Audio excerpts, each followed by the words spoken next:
কাউকে কোনোদিন বলা হয়নি যে কথাগুলো, সে কথাগুলো আমরা জানতে বলি।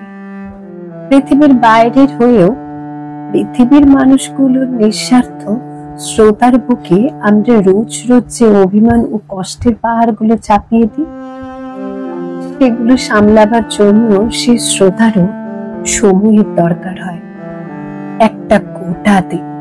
তাই হয়তো মাসে একটা দিন ও আমাদের সামনে আসে না, আর যেদিন আসে না সেদিন পুরো পৃথিবীর মানুষ অন্ধকারে ডুবে যায়।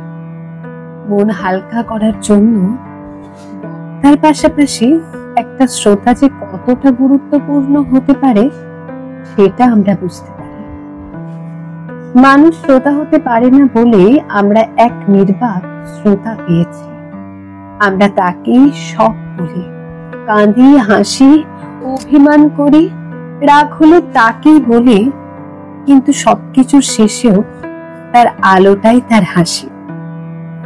একসাথে পুরো পৃথিবীর শ্রোতা যে, তার কখনো মন ভাঙে না, তার কিছু বলার থাকে না, তার কষ্ট হয় না, তার শ্রোতার প্রয়োজন পড়ে না, কিন্তু সে পায় না কাউকে।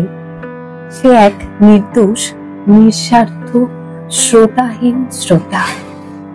জানি যেখানে সবার শ্রোতা হয়েও নিজের কপালে শ্রোতা জোটে না, আর আমরা তো মানুষ মাত্র। আজকের কবিতাটা যদি ভালো লাগে অবশ্যই অনেক অনেক লাইক করো, কমেন্টস করে জানাতে পারো না কেমন লাগলো আজকের কবিতাটা। ভালো লাগলে শেয়ার করো ফ্যামিলির সকলের সাথে, ফ্রেন্ডসদের সাথে। আর আমার ফেসবুক পেজে নতুন হলে অবশ্যই পেজটিকে লাইক এবং ফলো করে দিও, সাথে আমার ইউটিউব চ্যানেলটিকে সাবস্ক্রাইব করে দিও। প্লিজ আমার পাশে থেকো। সকলে ভালো থেকো, সুস্থ থেকো।